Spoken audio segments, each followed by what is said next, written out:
We are about to start. This is Robot Nuke. Now let's hear it for the man, the myth and the legend in his own head, Eric Nuke Hudson.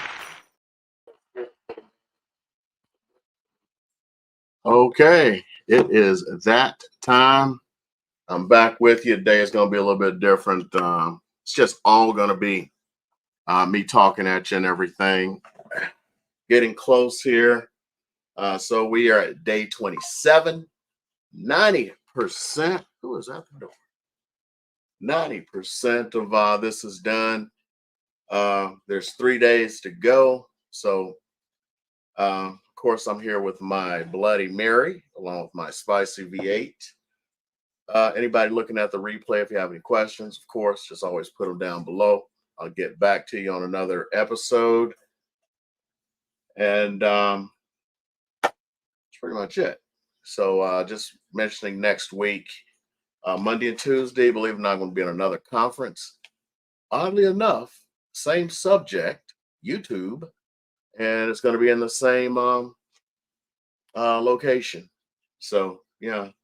So with that, I'm going to end up doing this from my car because I like to complete stuff I start, even though it's not working out the way I was hoping to.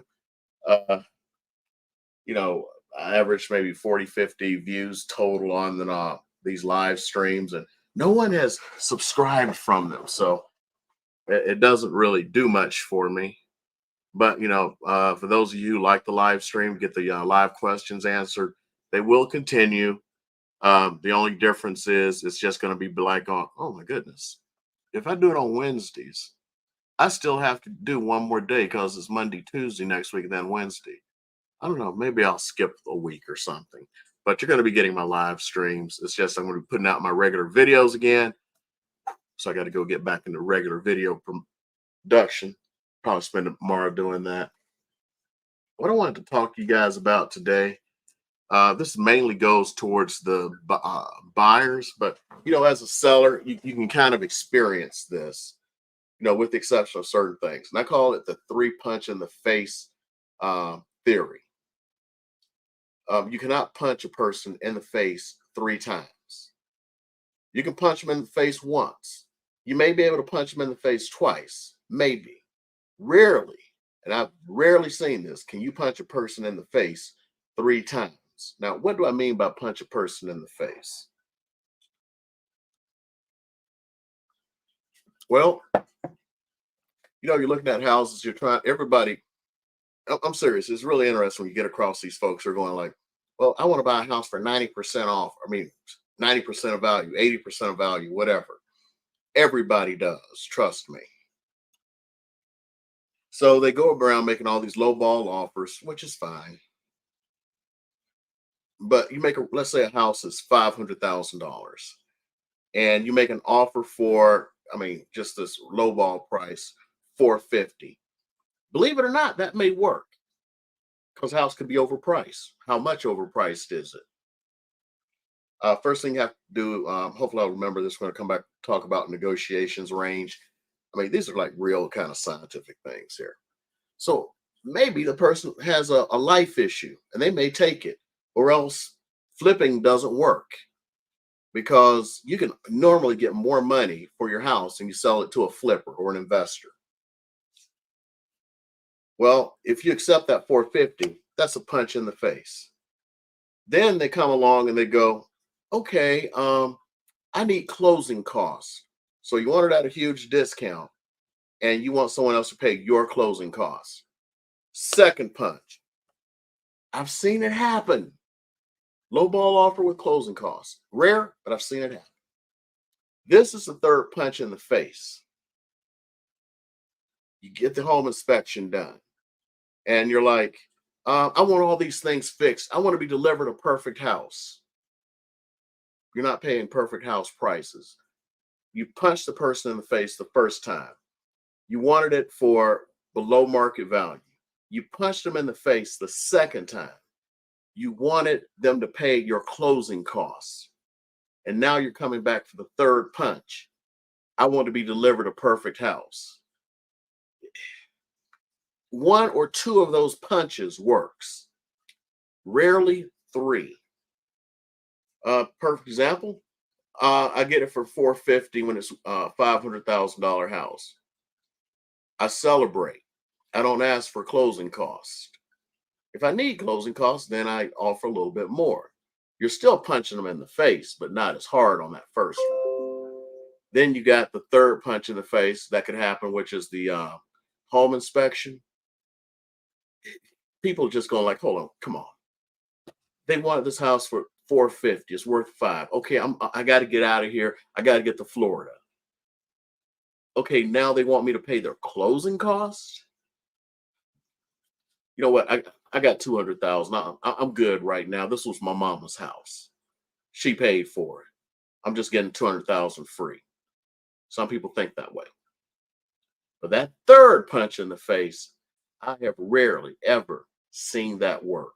So be prepared if you're going to punch somebody in the face, only punch them in the face 1 to 2 times. That third one, try it if you want. I'm going to tell you, it's a low probability of actually working. Let me see if I have any comments so far. No, none over here. So just watch out for that. I know everybody wants to buy a house for, you know, 80% of value. There isn't a day that that doesn't go by. Uh, Also, one, it's not a punch in the face. This is what I'm thinking about. You'll see people like I've talked about, fat fingering the listing in, and before I got to my gate, I had like 8 calls on it because people are looking. Everyone else is looking. What happens when a person overprices the house, then goes, "Oh my goodness, I done punched myself in the face. I now need to lower the price because I got to get it sold." They lower it to a price to sell. On the seller side, you did that to yourself. It's because think about yourself. You go to buy a house, you're looking for, the best price. You're not looking for what somebody needs or wants. And when it's all said and done, you're punching yourself in the face. At when the market dropped out and everything because of the high interest rates, they started going up. The people who moved the fastest and did things like kept their prices lower than their competition and offered interest rate buy downs, they ended up in the end getting more money. Look at what the market is doing. Your agent's telling you what to do, or at least should be advising you of what should be done based upon market conditions. Okay, next one I'm going to cover because I see this a lot. For those of you who have not been to Vegas, especially the older houses, the ones that are like 20, 30, 40 years old, there's a lot of jackleg repairs, shade tree mechanic stuff that's been done to houses around here. And they were not done with proper permits. Believe it or not, to install a door with a frame on your house, front door, that requires a permit.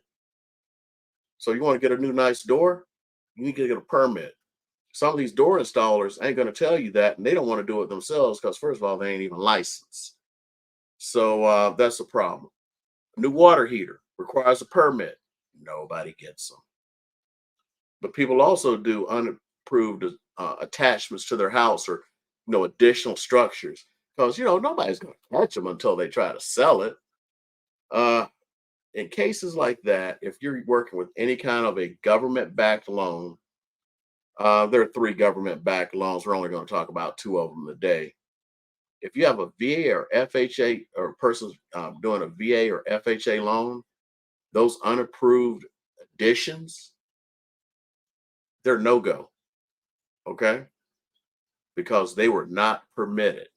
So look out for that. When you're going and you see certain things, you see a little shed attached to a house or something, ask if it's permitted. Always be asking questions. There's nothing wrong with that. Somebody may get a little rough sketch or something. Don't worry about it because you're going to end up in a situation where the appraiser is going to go out there And, they may or may not see it because some appraisers let things slide. Now, here in Southern Nevada, you can count the VA appraisers on your hand here. And I only worry about one of them. When I see that person, I know there's going to be trouble because this individual is very thorough. Some of them are not as thorough, but then you're going to have to end up in a situation where you got to remedy. Yeah, you can get a permit after the fact and all this stuff, but who's going to pay for it? Tell you right now, the seller doesn't want to pay for it.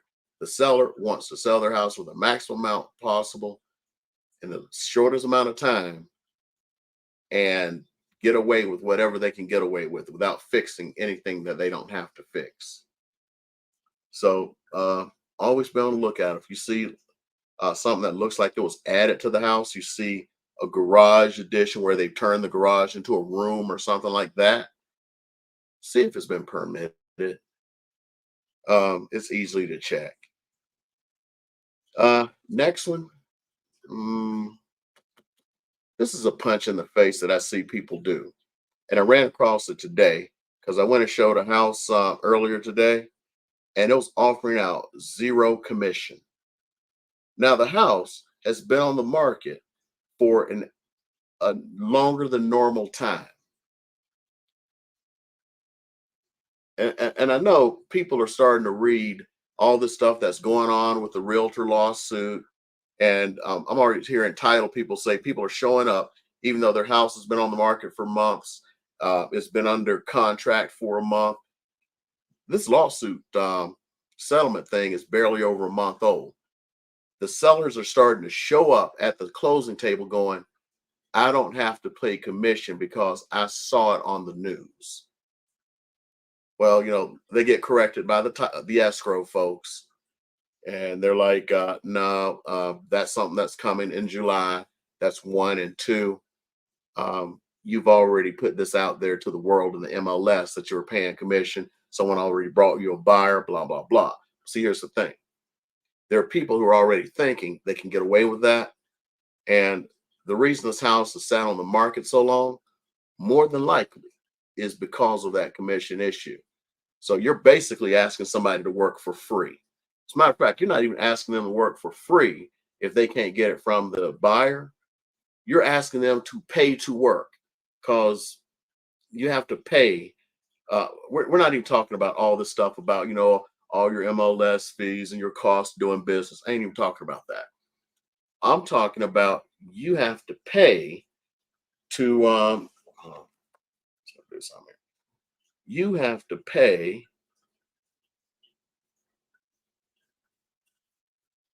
to like do a transaction.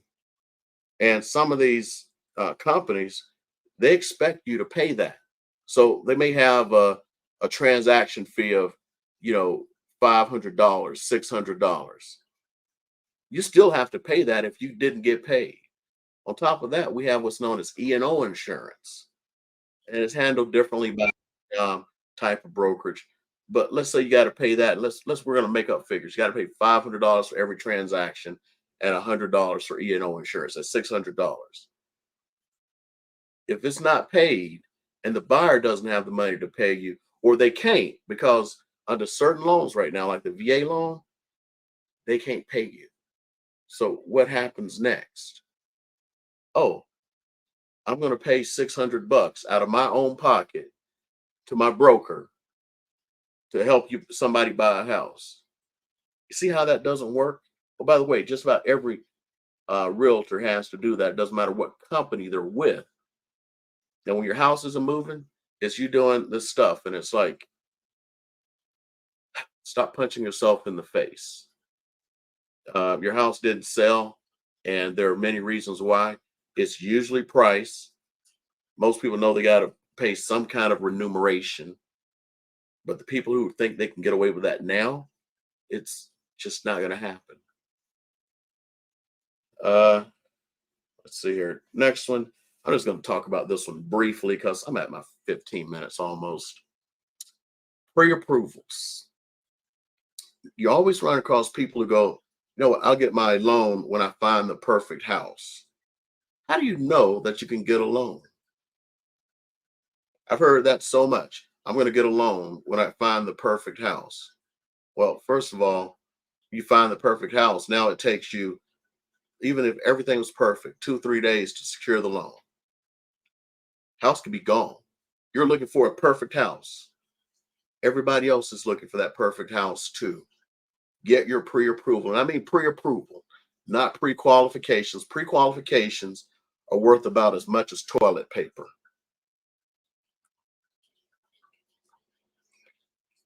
And if you're serious, get something called pre-underwritten. That's like going out with cash. But be careful with that because it costs the lender like real money to do a a pre-underwritten for you. So be serious about it. And one of the reasons I want to bring this up is like looking at new homes. You know, I've talked about it. New homes are over 50% of the market now. Here's an uncomfortable truth. Lenders don't like to hear this, but here it goes. 95% of the time you walk in, you've got your pre-approval. You've been working with loan officer Bob, and you go in there and they go, oh yeah, we pay your closing costs and we buy down your interest rate to 5%. You're like, oh my goodness, I love that. Oh, you have to use our lender.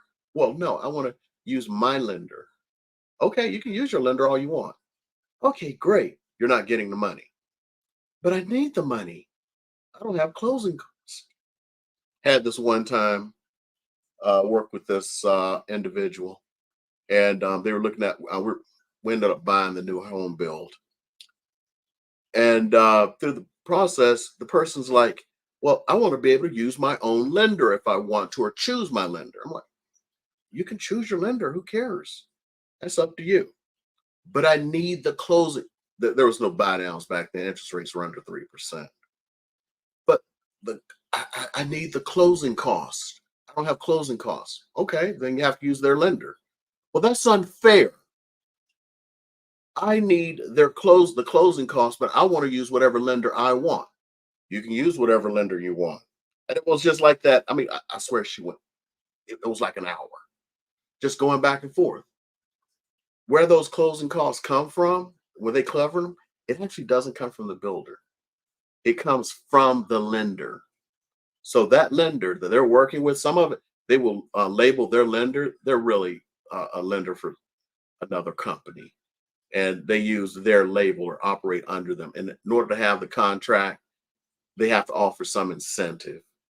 And that brings up one I have to think about. Let me see if I can remember it. So they have to have the incentive, and the incentive is maybe like paying your closing costs. Well, if you want to use your lender, find one who'll pay your closing costs. I'll just leave it at that.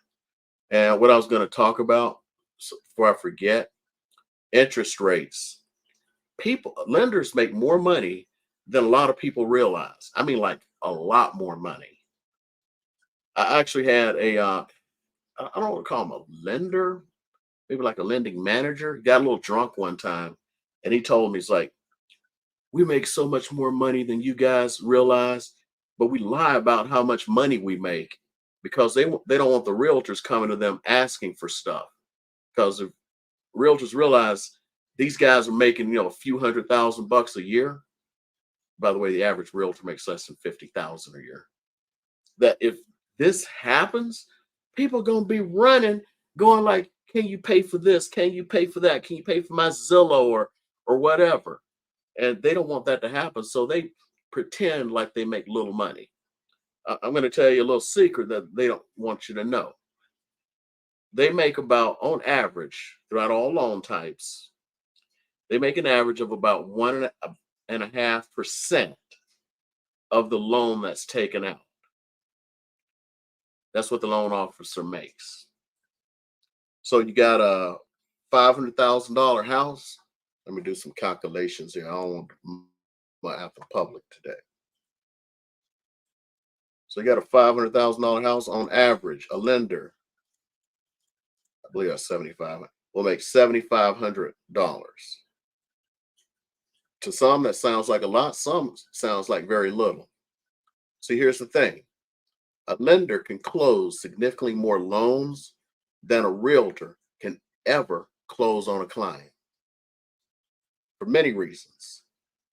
So let's say a good lender closes 120 transactions in a year. I don't even want to say the number. It's so high that they could make. Let's say a lender had a bad year and closed 30. Well, let's use like 400,000 as a number. Maybe I should share the screen on this. Yeah. So $6,000, and they closed 30 transactions. They made $180,000. So their biggest fear is a realtor is going to come and say, like, hey, I'm bringing you loans and you really don't have to do much. I mean, think about it. You may have to work with a client for weeks. You may have to show them all these houses to just get to the table. All they got to do is just go.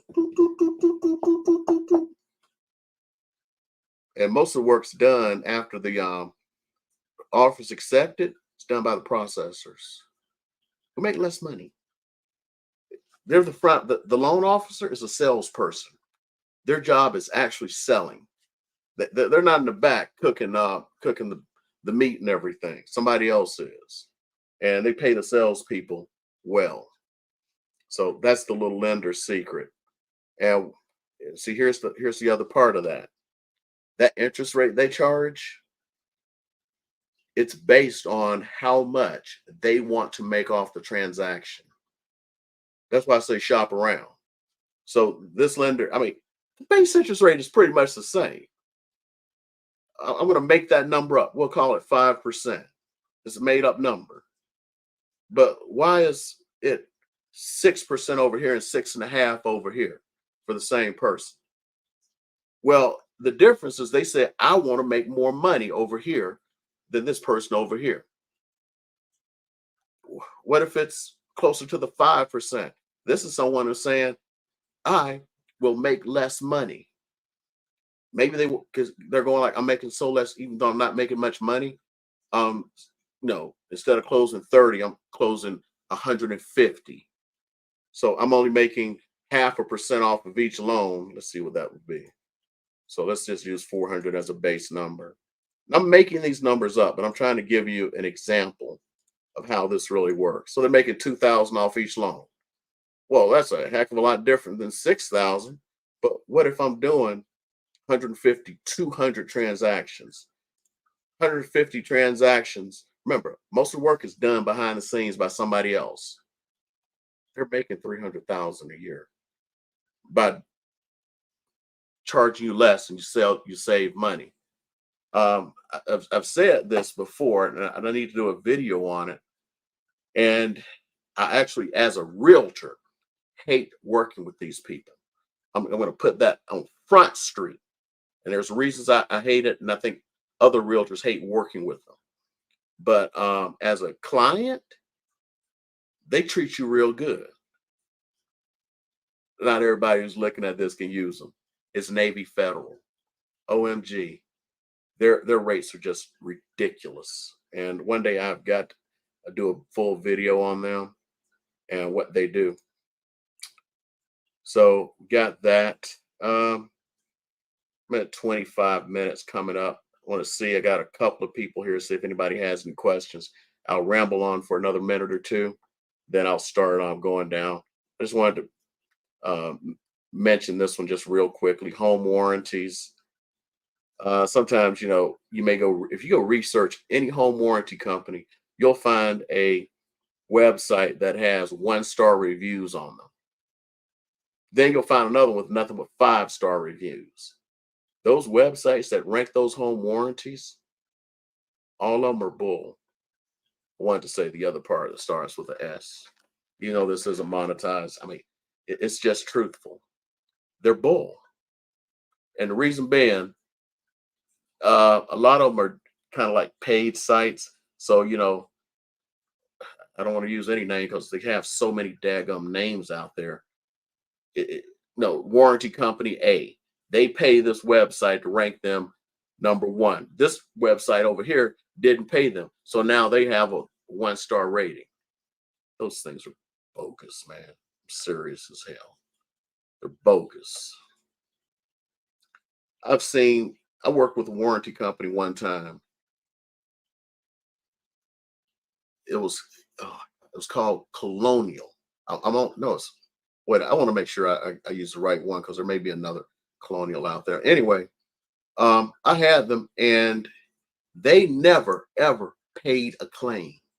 They had I'm sorry, they did pay one claim. My pump on my swimming pool went out. And first of all, the cost of replacing the pump on a swimming pool is like $900. They offered me 175, and they said that because they show that they can get it done for 175. And I'm like, where in the hell can you get it done for 175? It's like our records show that. And I go, okay, no problems. Just come out and have it fixed. Well, we can't really have it fixed right now because of a backup and blah, blah, blah, blah, blah. I'm like, well, just go ahead and get it fixed. I don't care. I'll wait. And they're like, well, for health and safety reasons, because with the stagnant water, you can have mosquitoes. They just kept excuse after excuse after excuse. I found them with 5-star ratings on websites too. Then I found 1-star ratings. They don't pay. They always had an excuse. I mean, $175. I talked to the person who came out just to look at it. Then you got to pay your little $75 or whatever. And he was like, that's a joke. My labor is more than 175. How are you getting it installed with labor? It's impossible. Yeah. Look and talk to your agent. Also, figure out their relationship with the company. Because you could be getting a home warranty because somebody bought them dinner the week prior for the office. And it's like, hey, use our warranty. They don't pay out. Company I use, I have never, ever well, I think I've been using them for maybe 7, 8 years. Not one person has complained. And I see whenever somebody orders warranty service, I actually get an email. They all get paid. That's the point. That's the point. They get paid. I have them on my own house. Most people don't extend past that first year. I keep a home warranty on my own house because I know they pay. The same people I recommend to folks are the people I use for my own house. So I'm just going to leave it at that. Nobody's asked any questions. Watching the replay, please leave a comment below. Like it. Not a subscriber, subscribe. Better yet, always get on my calendar. I got 4 folks here right now. I'm going to give it another minute because I know there's a delay. Is anybody have any questions? Part of this is to make sure that you have any questions about real estate answered. It's not just me blabbering for 15 to 20, right now, 28 minutes going over. It's almost kind of hard to come up with stuff to do every night for these. And it's caused the opposite of what you think. 20 new articles come out every day talking about real estate. I'm going to talk about this for a second. A lot of those articles you see on real estate are completely wrong for multiple reasons. I can't remember if I talked about this the other day or not. I went to a thing like not long after I retired. It was a baby shower kind of thing in the park for the squadron members. And I spoke with the guy in the squadron's wife. She worked for Kiplinger's. I think I did mention it. But, it's a financial magazine. It's like, what are your special qualifications? She admitted she had none. All they do is they'll do a few minutes of research. They may or may not talk to somebody. And then they just write an article. those articles are written by people who don't really know what they're talking about. And all they did was read another article and just paraphrase the damn thing pretty much. Um, on top of that, even when they're telling the truth and it's correct, by the time it goes through the edit process, the review process, the re-edit process, wait till it gets into the magazine or on the newspaper, or sometimes on television. They're a little bit quicker for television. Days have passed, things have changed. The information that was correct a week ago is not the information that's correct now. And to be honest, a lot of us real estate agents, we're operating with stuff in the past because I don't even know. Somebody told me something the other day and actually showed me a slide. Let me see if I can find it. See if I can do this without doxing this person. So I'm going to try to hide it. See if I can do this without doxing this person. I'm just going to read it to you. So this is a text. They took a picture of a screen. This is from a class they took last week.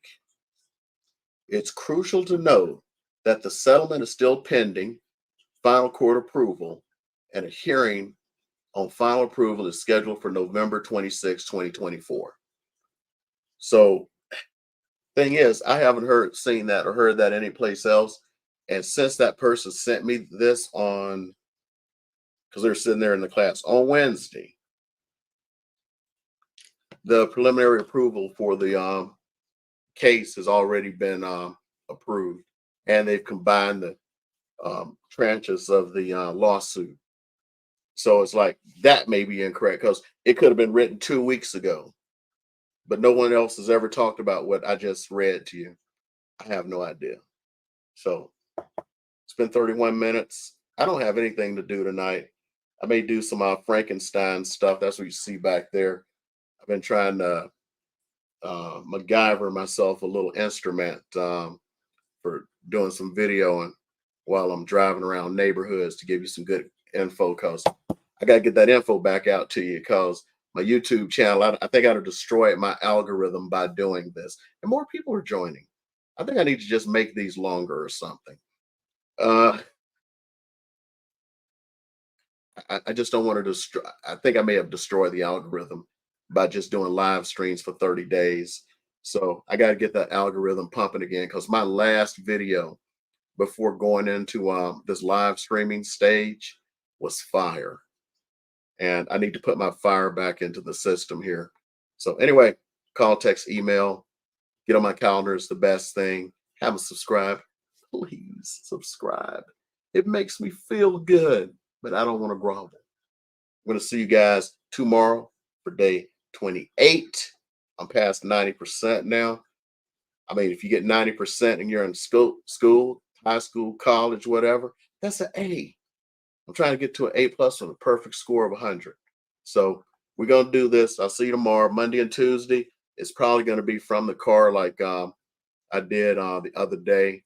Because I also want to, because it's just more, it's not, I mean, it's just more true to life kind of thing. Plus, I'm reading that you should do more live videos in vertical. It's a new thing. Anyway, I'm going to see y'all tomorrow.